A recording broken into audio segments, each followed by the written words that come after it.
두 마리 토끼를 쫓으면 두 마리 다 잡지 못하고 말 것이다. 당신의 단 하나는 무엇인가?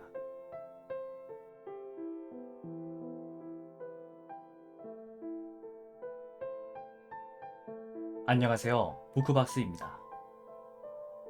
이번에 소개시켜드릴 책은 원싱입니다. 이 책은 게리 켈러 씨가 지은 책으로 더 적게 일함으로써 더 깊게 집중하여 더 크게 성공하는 비결에 대해 적은 책입니다.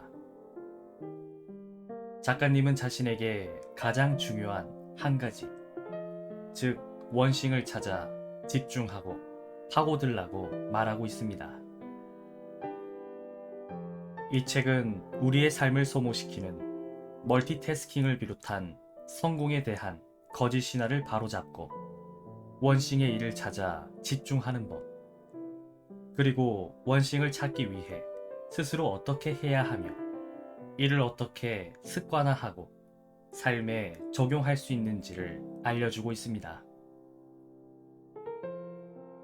우리는 하루 종일 바쁘고 엄청나게 많은 일을 하는 것 같지만 막상 돌아보면 크게 주장할 만한 성과가 없는 경우가 종종 있습니다.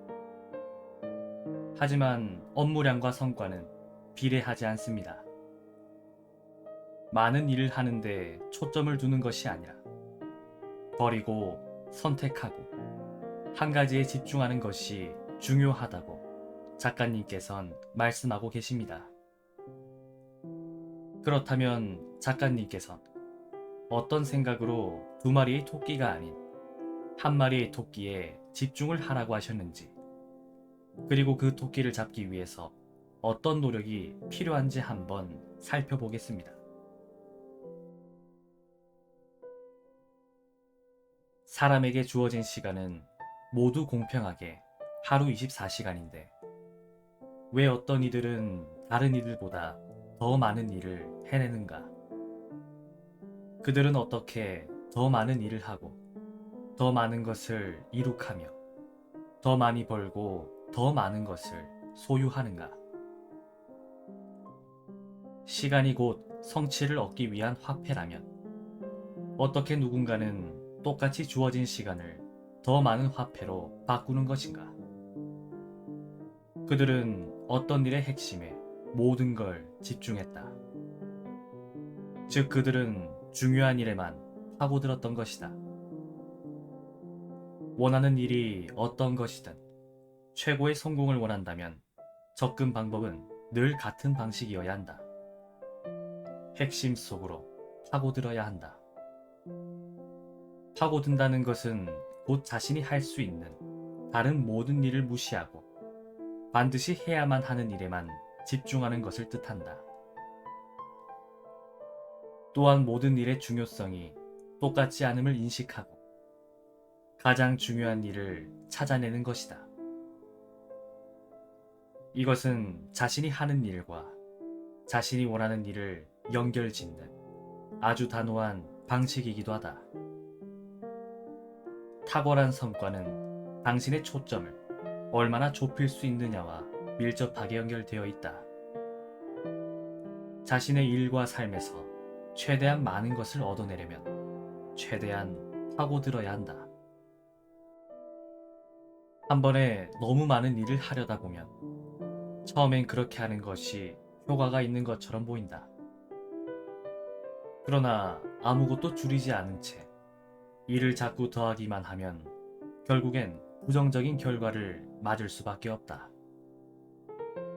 마감 기한을 수시로 놓치게 되고 만족스럽지 못한 결과가 나타나며 스트레스가 높아지고 업무 시간이 길어지며 수면 시간이 줄고 영양 상태가 나빠지며 운동을 못하고 가족은 물론이고 친구들과 함께 보내는 시간도 줄어든다. 이 모두가 생각보다 얻기 쉬운 것들을 좇으며 쓸데없이 노력을 낭비하기 때문이다. 한 가지에 파고드는 것은 남다른 성과를 내기 위한 간단한 방법이다. 게다가 효과도 좋다. 언제든 어디에서든 어떤 경우에서든 통한다. 왜일까? 단 하나의 목적의식. 궁극적으로 본인이 원하는 곳까지 도달한다는 단 하나의 목표만을 갖게 하기 때문이다. 핵심을 파고들게 되면 단 하나만을 바라보게 된다. 그게 가장 중요하다. 성공한 사람은 자기 관리가 철저한 삶을 사는 자신과 타협하지 않는 사람이라는 것이 일반적인 사람들의 인식이다. 하지만 그건 사실이 아니다. 사실 우리가 이미 가지고 있는 자기 통제력 외에 더 많은 것이 필요하지는 않다. 그저 그것을 옳은 방향으로 이끌고 조금 더 잘 관리해야 할 뿐이다.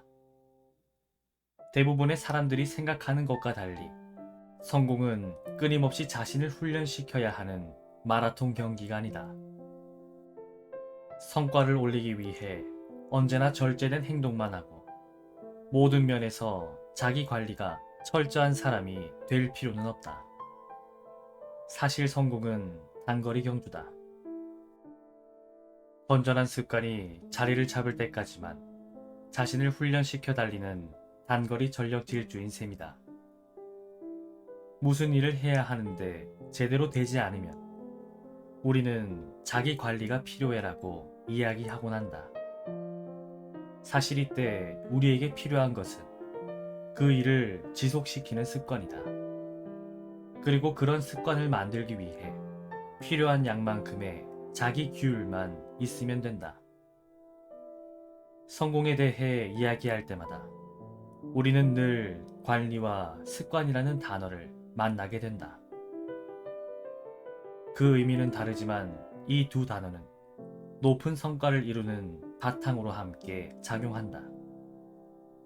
어떤 목표를 위해 주기적으로 노력하다 보면 그것이 주기적으로 높은 성과를 보장해 주는 것이다.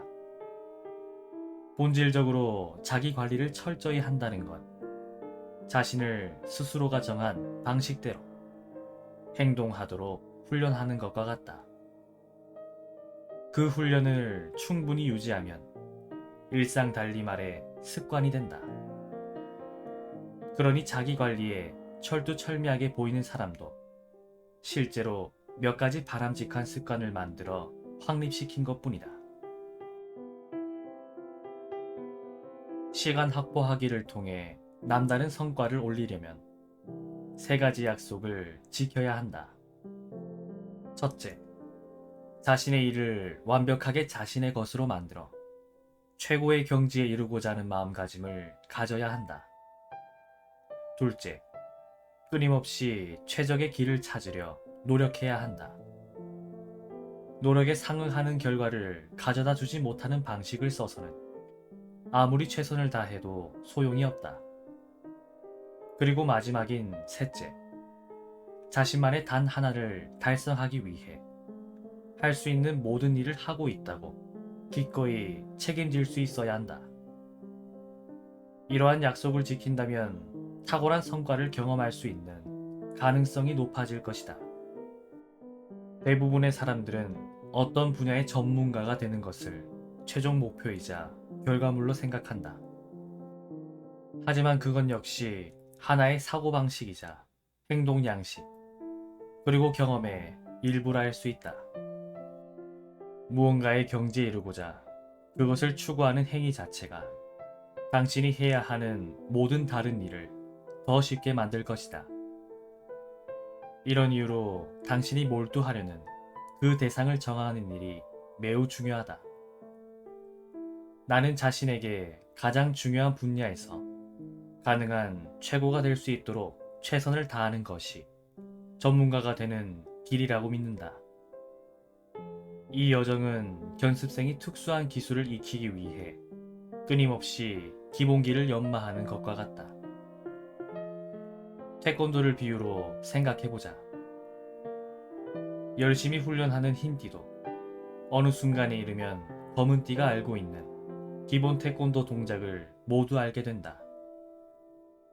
그저 그 기술을 잘 쓸 수 있을 정도로 연습을 많이 하지 못한 것뿐이다. 검은띠 수준에서 나오는 창의성은 일단 흰띠 수준의 기본 동작을 모두 익히는 데서 나온다. 배움에는 언제나 더 높은 또 다른 수준이 있기 때문에 궁극적인 경지는 존재하지 않는다고 생각할 수도 있다.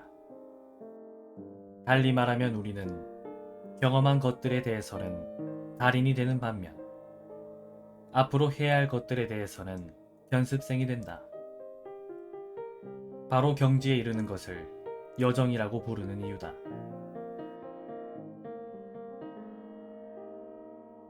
오늘도 들어주셔서 감사합니다.